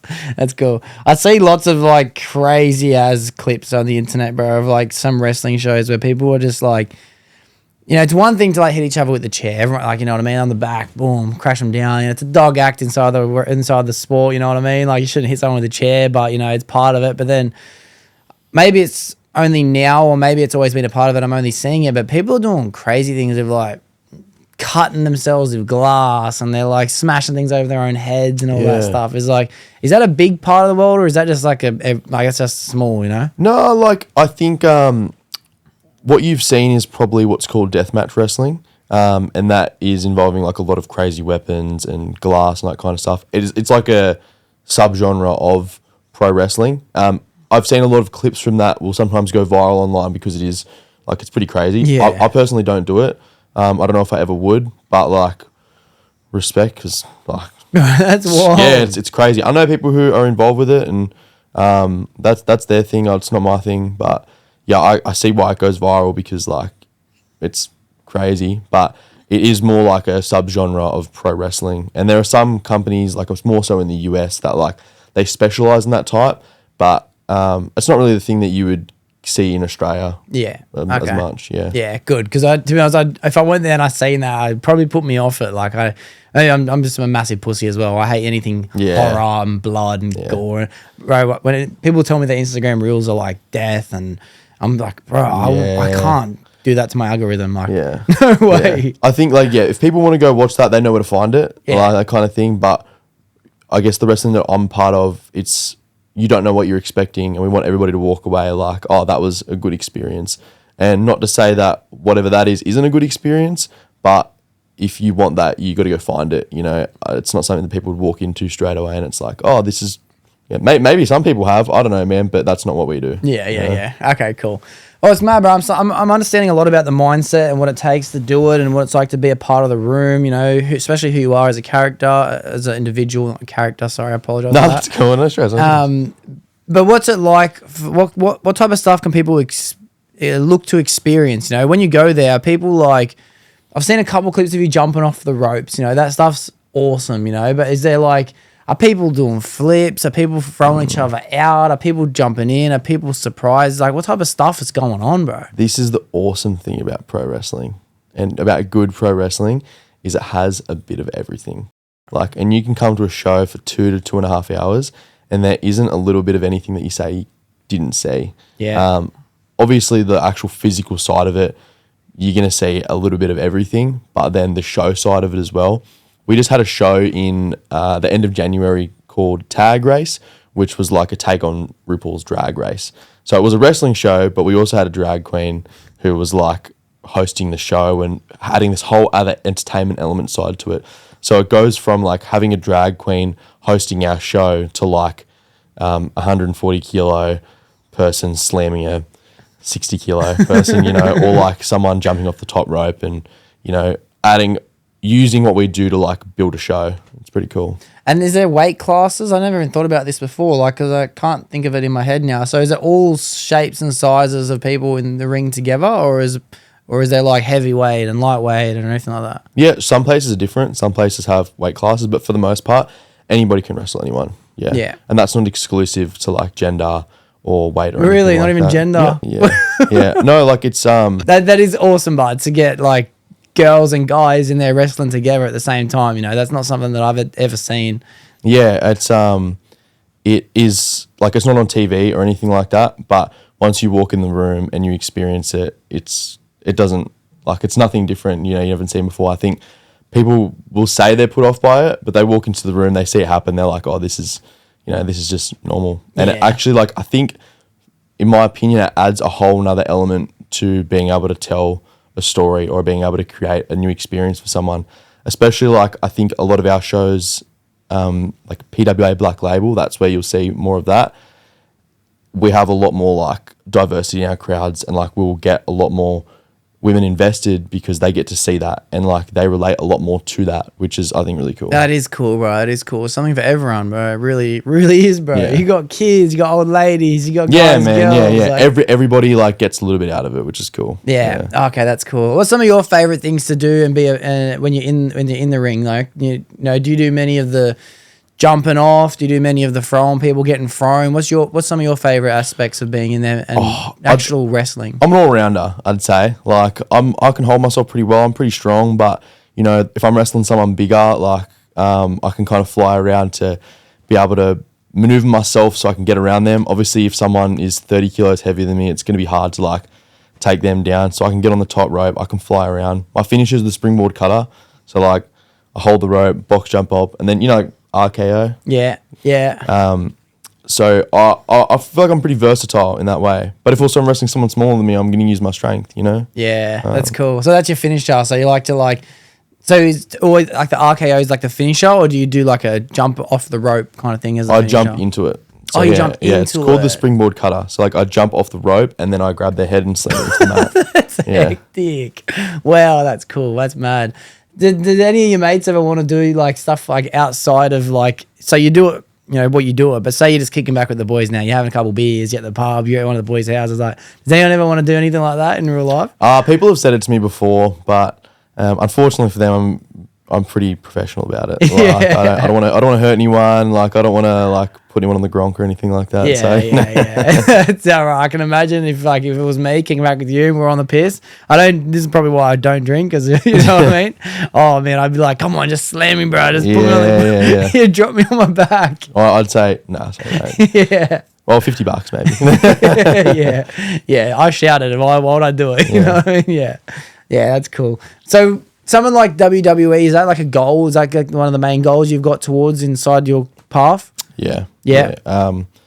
Which is, so for some people that might seem intangible, but like I've seen people. What do you mean by tangible? What do you mean? Intangible. Intangible? Like it doesn't seem like something I can just grab and hold. You know, like right now. Okay. Yeah. Like for example, if I was in the United States and I lived around it, it might be a bit more visual to me. But the only thing we can see it is like on our phones, especially being overseas. Like it's on the TV, it's on our phones. It's not like in front of us. It's not real to us. Like in terms of being right there, you know. But I'm really fortunate that I know people that are over there in the WWE, and that makes it a bit more like it's a little bit closer, you know. Yeah. Grayson Waller, he's on SmackDown every single Friday night. Like he's the guy there at the moment. Him being there definitely is so motivating because it shows us that it's possible. He was like coaching classes the week before he left to go, and this was in our academy in Ingleburn. Wow. You know, and now he's in the United States, like doing it. Wow. Being the guy, which is very motivating. Yeah. I don't think it's very intangible, bro, at all. I really don't. I think dream as big as you can, because, you know, if you've only got one place to go, you may as well go to the top. You know? Oh, yeah. Why set yourself any limitations? Yeah. No, it's I'm gonna get there. Don't worry about I believe you, bro. I believe you're gonna get there. You know what I mean? Yeah. Like, as soon as I seen your first video, I thought that is hectic. You know what I mean? I've been telling, bro, I'm gonna tell everyone, bro. I had someone from the WWE on the pod. Yeah. Yeah. Well, clip this in a few years. Yeah, for sure, dude. For sure. I think that, like, I don't know, bro. I feel like Australia, for the rest of the world looking into Australia, I feel like they're pretty confident and happy with the people we are. You know, we have some of the best fighters. We have some of the best musicians. We have, like, look at the Kid Leroy. He was a teenage kid from Australia. He became the superstar of the world. You know what I mean? And you got Volkanovski and what he's done for the country as well. Yeah. I think, bro, it's about time we get some more Aussies in the WWE, bro. I have this thought, like, not this thought, but this idea that, like, Aussies, man, we just have a different ticker about us, you know? And I'm seeing it in the WWE right now because Aussies are taking over. Like, Rhea Ripley, you might not know her because you're not a WWE fan, but, like, she's one of the top, like, wrestlers in the company right now. And same as Grayson Waller. Like, Aussies are literally taking over. And, like, I think if I was anybody who was in the WWE developmental program right now, I'd be kind of worried. Yeah. Because, like, us Aussies will kind of take your spot, man. That's hectic, bro. That's hectic. The mullet too, bro. Trust me, they need a good mullet in there, bro. They need a good mullet. No one's seen a red mullet before. Yeah. Mad. All right. Well, look, Outside of what you're doing, or outside of working and outside of wrestling, like what do you do in any of the spare time that you've got? Do you have any other hobbies outside of that? For real, I don't have any spare time. Yeah. Like, seriously, between wrestling, going to the gym, making sure my diet's on point, working, I like to hang out with my partner, and just kind of have a little bit of breathing time. I like to read a little bit. Nice. When I can, but been trying to get into a little bit of fiction stuff recently, but I haven't read for a few years since I was in uni, and I was like, I need to work that muscle again. But yeah, any good books you can recommend? Because I love reading myself at the moment. I'm trying to read the Bible at the moment. Oh really? It's back to front. Not back to front. I asked ChatGPT what's the best way to read it, so I'm going through like different ones at the moment. Right now I'm reading Book of John. Yeah, it's cool, but I've got to be honest. Most books are more entertaining than the Bible, bro. Yeah. You know what I mean? Like I'll get it done, but it's like give me something else. You know what I mean? Yeah. Anything you can recommend? I just read. It's a fiction book, but it's got a lot of good lessons and life lessons. It's called The Alchemist. Oh, bro, I was going to tell you to read The Alchemist. That's the one. I just finished reading it, and yeah, it was really great cool. book. Eh? One of my friends in wrestling got me onto it, so it was really cool. Yeah, I think that all the books I've ever read have been non-fiction. I went through a massive cycle of them, and it inspiring me. Fiction books are a little bit boring, bro, but I'm glad you mentioned The Alchemist because it's almost like it's a non-fiction book to me. I didn't feel like I was reading a fiction book. I was reading it going like, this guy's inspiring. You know what I mean? I hope the lessons are really clear to understand throughout it. Like every part of the book that I read, I was like, okay, I understand what they're trying to get across here. Reading throughout, I was like, in the middle of a certain section of it, you're like, oh, where are they going with this? And by the end of it, you're like, okay, this is very clear. It's easy to read, you know? Yeah. And do you listen to many things? Like, I know you're a fan of Goggins, especially in the past. Like, do you listen to many podcasts? Do you have anything like that in your cycle? Oh, nah. Like, honestly, in the last year or two, recently, I've fallen off it. I try and I do like music, and I try and, I don't have a certain type of music that I like, but I like finding new music. But no podcasts or anything recently that I've been involved in, which is funny that I'm sitting on one right now. Yeah. I listened to a few episodes of your podcast. Oh, so that legend. counts, you know. Legend. Bit of research, Bit of prep. Hey, I had to. Yeah, nice. Yeah, I find, bro, to be honest, like I went through years and years and years of podcasts, other podcasts. I'm sick of hearing people talk, bro. I'm sick of it. Can't do it. I can imagine you've listened to a lot of podcasts. I wanted to start Joe Rogan from episode 1 to present date. I'm up to 720 and I can't get through it. Oh my dude. Dude. Oh, that's so much Joe Rogan. That's so much Joe Rogan. You don't understand. That's a lot of Joe Rogan. I think I was in the top 0.5% of listeners. I remember I was at work, everyone's going, I did 42,000 minutes of Spotify this year. Everyone's like, that's heaps. I'm like, I did 57,000 minutes of Joe Rogan, dude. Don't talk to me about podcasts, bro. Yeah. It's mad, bro. You found someone that's taken up so much of your time, bro. And it's like, to be honest, I knew the question wasn't going to get some crazy answer like, I play golf every Saturday or anything like that because you just came back from Queensland. Like, you know what I mean? That's just that's just a weekend. Yeah. It's honestly, I forget that there's so many things that I do now that I forget are so cool. You know, like I'll do a trip away to Melbourne or Adelaide or Brisbane. I'm like, whatever. But before I started wrestling, I'd never travelled Australia. Yeah. Like I'd only gone to the Gold Coast twice when I was a kid to go to Movie World, you know. And these are things that I just like, sometimes I'll step back and be like, man, this is cool. Yeah. You know, I've got this. It's hard to appreciate it, in the moment. Yeah. It actually is. It takes conscious effort to be presently grateful for where you are.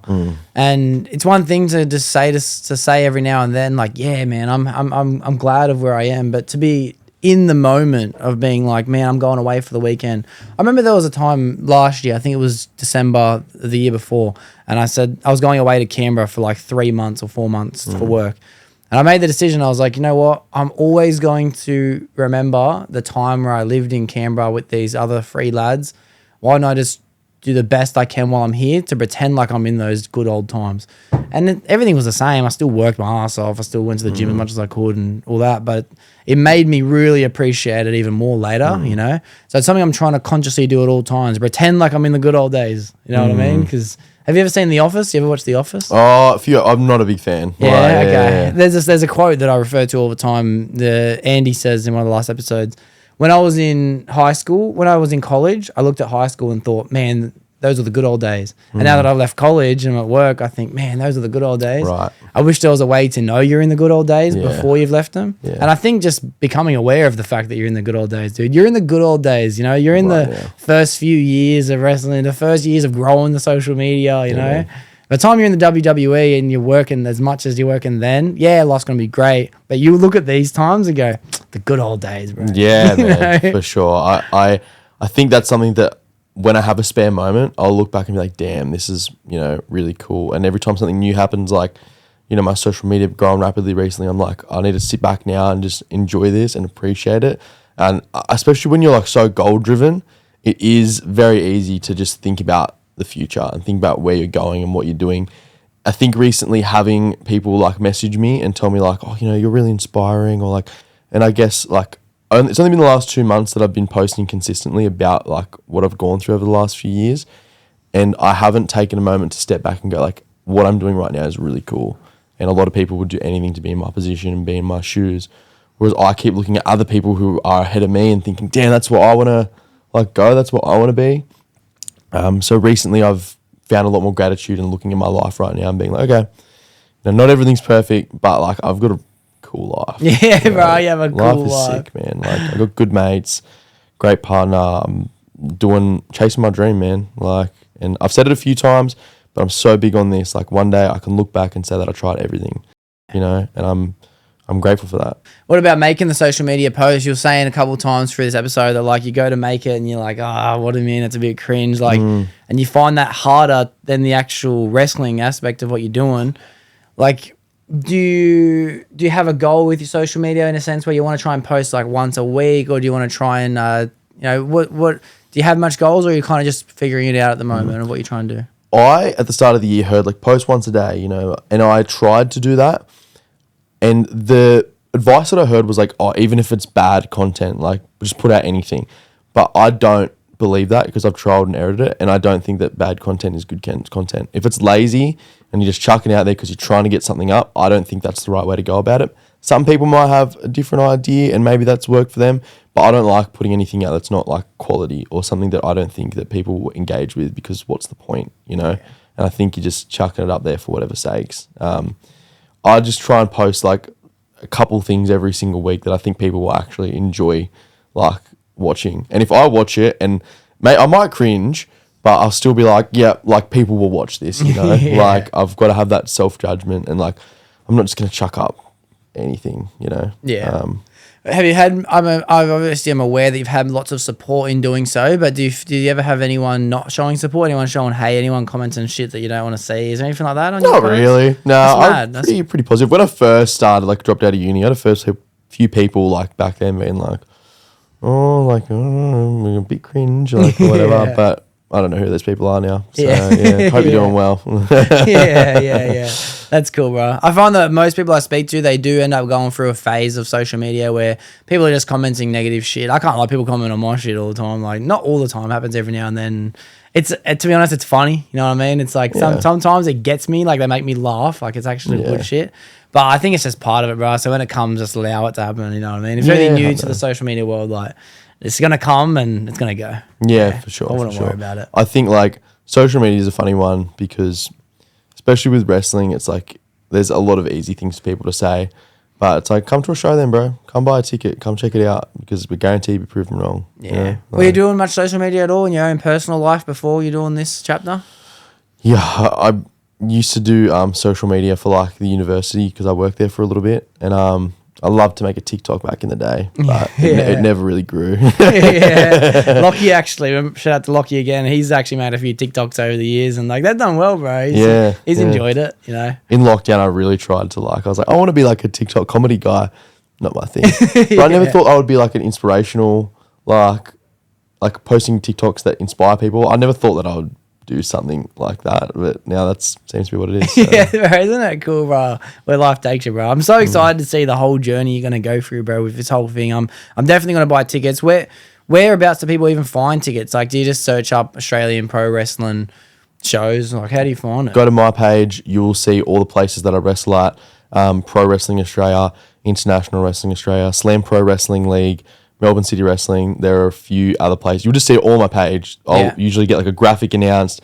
They'll collab with me, and you'll be like, oh, I click on their page, get the tickets. You know, you just find whatever's closest to you, whatever works for you, man. I'm wrestling all the time. So how many organisations would there be that are hosting things like this? There are a fair few. It's obviously regional, like, so depending on the location. The main two that I work for are Pro Wrestling Australia and International Wrestling Australia. They're based around like New South Wales, Sydney, and like regional parts around here as well. Yeah. You'll see they're the two that mostly collab with me on Instagram. And how does it work in a sense where, say, someone from another state wants to have you come out, like Brisbane? Are you an independent contractor, or do they reach out to the organisation and then like, or your gym, or like, how does that No, work? we're independent. So like as wrestlers, we independently like figure all that ourselves. So they'll reach out to us personally. Yeah, that's awesome, bro. That's so sick. You're a full business owners for yourselves, bro. Like, I guess when you put it like that, yeah, good little ego boost, you know. That's cool. And then how many? Just so you don't have to be exact with this answer as well. I just want to know, like, how many shows do you reckon you'd have to do if you were to do to make it your full-time gig if you weren't focusing on social media? Could you do like 5 a week and travel around, and do you reckon that'd be enough to fund someone's lifestyle? Yeah, potentially. I guess that's something that we're still working out, you know, as we go along. There are obviously people who do that overseas, but they also live in different economies. So like, it's something that we're still working out. Obviously there'd have to be more shows. But yeah, we're still trying to figure it out. Yeah. I wish I could give you an answer, like legit. It sounds like the answer is it's just untapped research at the moment. You know what I mean? There hasn't been enough people in the field to set examples to say, like, this is what you have to do to make this the clear path. For sure. Yeah. Which, do you find that to be exciting to know it's unknown, or is it a bit like worrisome? Like, I don't know what to do. It's cool, man. Like, it's cool that, you know, I get to be a part of a community that's trying to really make it happen, and it's exciting to feel other people wanting to make that happen as well. So I'm not scared. I'm not worried. You know? And we're all going to make each other stronger, you know, because it's either like I want to push myself harder so I can make full-time wrestling a thing here, or I want to push myself harder so I can get signed and go to America and go to the WWE.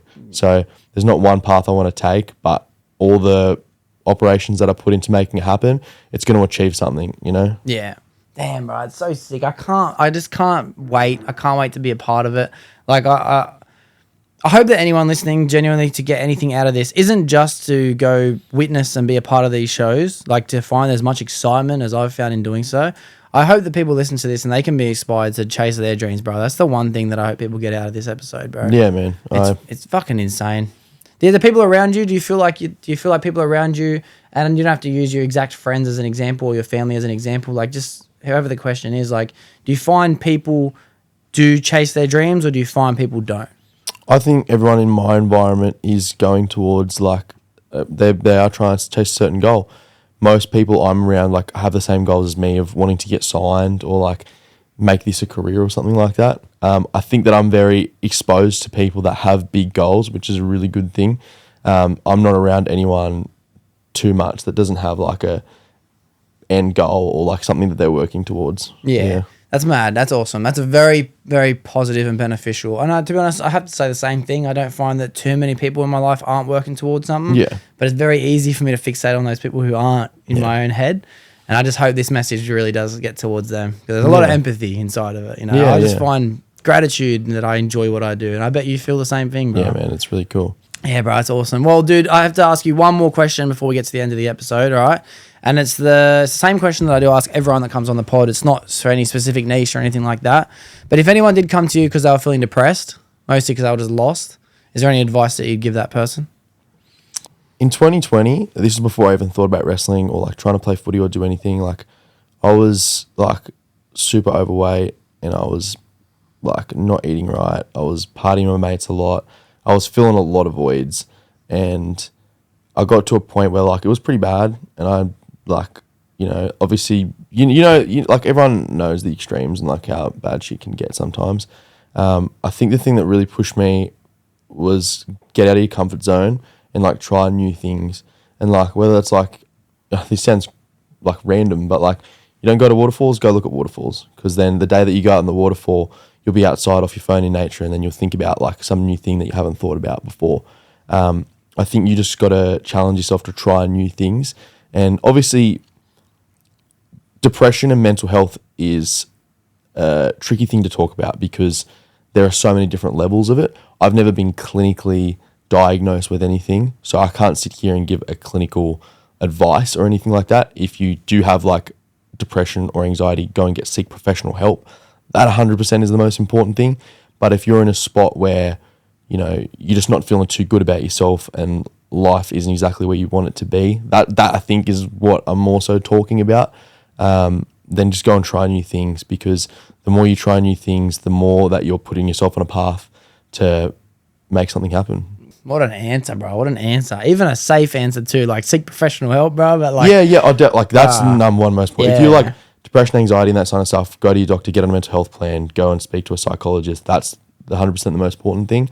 But yeah, if you're like just lost in life and, you know, things aren't at the extreme, like your head's still okay, I reckon that would be the... Try new things, bro. Try new things. Look what happened from trying new things, bro. It's crazy. I hope that there's going to be new things to keep coming up for you, but I hope they definitely stay inside the niche that you're in, dude. I hope there's constantly a new style of this or a performance of that or a window for this to go through, you know, like new things. Let's just fucking pray for that, you know. Thanks, brother. Yeah. Bro, I couldn't thank you enough for coming to give me this episode. You've opened my mind to a world that I was never familiar with, and I guarantee you're going to continue to do it for a lot more people. So thanks for having me, bro. It's been sick. It's cool. Yeah, it's awesome. Yeah. I'll definitely get you on again in the future. Trust me. It's one thing I like to do. I like to have people on, let a year go past, a year and a half, something like that, come back on, fill me in what's been happening, you know. Yeah. So I look forward to that day. I really do. Thank you, man. I appreciate that. Yeah. Cheers. Well, for everyone listening, I almost forgot. Thank you as well for making it to the end of the episode. It was an amazing week this week. There'll be another one next week. That's a wrap. Shawty catch a vibe, yeah, I had to put her on. Bought a two-seater, yeah, we heading for the sun. Shawty got my high, I ain't tripping for the funds. Yeah, I won't start, I ain't tripping, I'm a stunt.